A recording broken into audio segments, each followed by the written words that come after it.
Hello, everybody. I'm here with my friend Russ Paul from the Good Torchlight morning. Inn. And Russ and his partner Chris Monroe run the Torchlight Inn here in Park City. I wanted to talk to Russ a little bit today about the current COVID situation and how that has affected his business. But first of all, Russ, can you just take a couple of minutes and kind of tell us about you and a little bit about your life and where you came from? Originally, I come from Scotland. Moved to the US in 1996 as a computer tech, and I worked in Massachusetts for 16 years.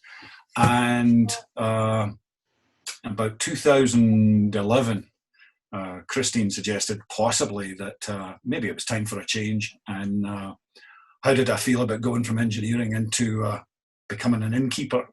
So I thought, well, okay, I'll give anything a shot. Really, it's people's people. So I figure I can do that. Um, we came out looking at another inn. Didn't like the views. Desperately wanted mountain views, and found what could euphemistically be referred to as a unique fixer-upper opportunity. Um, which even our realtor said, "Oh, don't do it. Really, no, it's too much." And we said, "No, it's not that bad. Really, a bit of paint, a couple of planks, it'll be fine." However, it turned out to be somewhat more than that, and we actually broke ground on it in October in 2012, and 14 months later, it rematerialized as the Torchlight Inn, which we opened on the 10th of December in 2013. And we've been doing it ever since. And we've done remarkably well with it.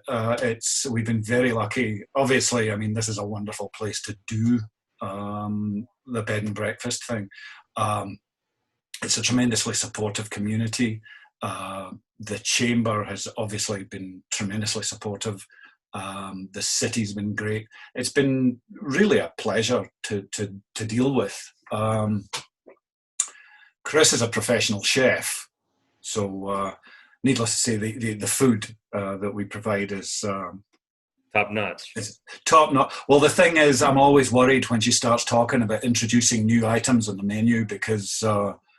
That means she has to teach me, which is a much slower process. Something that just falls out the end of her fingers might take me a week. So there's a learning curve that she didn't allow for. I'm great with electricity and diesel engines, but not that great. It just takes me a wee while to learn the ins and outs of cuisine. So, however, I've got our current menu down pat. So. Nice job. Nice job. Well, the Torchlight Inn, first of all, your Scottish accent is fantastic, Russ. Well, I love thank it. you. And the Torchlight Inn is a little gem of Park City. It's one of those little things that makes our community what it is. A unique little bed and breakfast with, world-class cuisine available. We know that COVID has had an effect on your business. So tell us a little bit about that. How has COVID affected your business, and how are you dealing with it? At the moment, obviously, what we're seeing is the travelling public is obviously very, very slow. They're being cautious. We've had a few guests show up just in the last week. We opened on June 1st because I think that was more or less when the city decided it was safe to do a cautious toe in the water kind of soft opening. And we've had guests in primarily from Utah. We've had interest from California, but at the moment people seem a little cautious.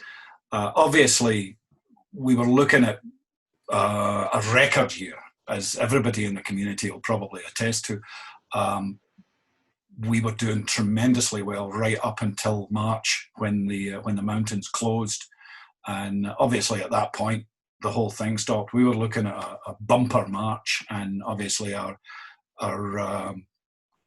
cash flow ceased about 2.5-3 weeks early. So obviously that was a financial hit, but we normally close anyway April, May, and do like maintenance on the inn anyway. So apart from the enormous clout that we took in March, the financial impact has yet to actually show up. We've got projections, but at the moment it's very, very slow. Though there are calls coming in, we're starting to see traffic for July and August, but June's still very, very slow. Yeah. So if you don't get back to some normal occupancy in the next 4 to 6 months here, Russ, tell us about what's going to happen with your business. Well, it's one of those things, Earl. We're not entirely sure. We're good right now, but obviously we're working on savings and our support loans that the government's provided. But while that keeps us afloat, we're normally sort of like expecting a slower level of traffic during the summertime anyway. Our rates are much lower. It's one of those things. The impact is going to make itself really felt should the mountains slow down or cease to or fail to open. That in that case, then that would probably be the end of it.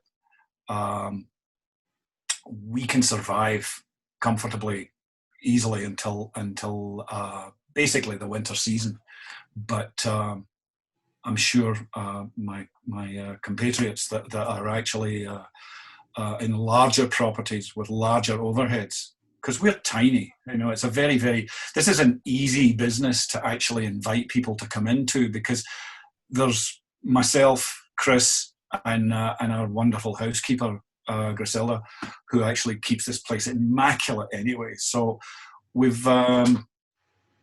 have a very small overhead relative to a larger property, and it's much easier to manage. We're just there's certain things that we're doing differently. We don't do room service right now. What we do is we actually have like laundry bags. So the guests, if they're staying overnight, they'll actually just put the linens that they want changed into a bag. Griselda will actually collect them, and then we'll actually replace them with clean alternatives for later on, and the guests will actually install them in the room themselves. But yeah, it's the actual financial impact. We're better than most, and I'm hoping that because of our size, it'll actually make it that much easier to attract folks to come in. It's less daunting for people because there's less people that they have to interact with. Yeah. So Russ, if you could ask the community and community at large, let's just talk about Utah or surrounding states. If you could ask the community for one thing to help support your business right now, to help you, make it through these difficult times, tell us what that would be, and then let's tell people how to get a hold of you. I think, to be honest, Park City is it's a remarkable place anyway, as you well know, and the city, specifically Andy Bierman and his group, have been very, very proactive in trying to promote Park City as a safe place to be. We have a very, very low infection rate, and we actually have an accurate metric of infection rates around about here because we have so much testing. So I'd say if there's anything that the community can do for us, I would say basically just to publicize just Park City as a safe alternative. We're open air. We have a lot of outdoor activities, which obviously is much, much safer than sitting inside, cooped up. And we have so much open space that it actually makes it that much easier for people to social distance. Obviously, we're doing what we can to accommodate people. We're doing screening when people are actually coming into the building, and We are obviously masks a must, and it's one of those things we're encouraging people to do. But like I said, from our point of view, the best we could hope for from the city and from yourselves is basically just to promote Park City as a safe destination, as and we've been doing the city's been doing tremendous work in that department. But to get hold of us is very, very simple. We have the website, which is www.torchlightin.com, where it actually has an interactive booking site. We're also available on TripAdvisor, and the contact numbers are 435-612-0345 or 1-855-EPIC-DAY, and we're easy to find. Very, very great. Thank you so much, Russ. This has been such a pleasure to talk with you. And yeah, you're right. I mean, I think our city and our county and our community at large, the populace of our community has taken the situation seriously. People are making sure that we're protecting, the members of our community, but also protecting outside visitors.